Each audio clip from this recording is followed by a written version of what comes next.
দেয় যে হচ্ছে আমাদের মাসে 2-3 বার করে হয়। এটার জন্য আমাদের ওই যে সুখী পরিটা খাইলে ঠিক আছে। সুখী পরিটা দেয়।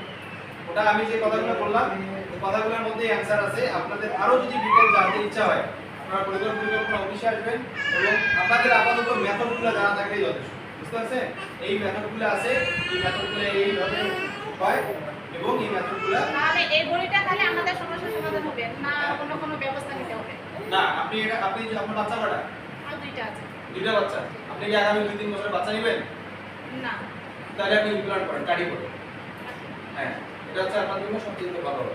কাটি করার পরে যদি কোনো সাইড ইফেক্ট হয়, কোনো সমস্যা হয়, যোগাযোগ করবেন, আমরা ওষুধ দিই। ঠিক আছে? এটা হচ্ছে যে মেথডে থাকতে হবে। হ্যাঁ, আর সবচেয়ে বড় কথা হচ্ছে যে আমরা পরিবার পরিকল্পনা করব। ঠিক আছে? জন্ম পরিকল্পনা করব, জন্ম নিরন্তর না। কিন্তু প্রথমে বলছি, বুঝতে পারছেন? আমাদের ইসলাম ধর্মে একদম পরিপূর্ণভাবে নিষেধ আছে।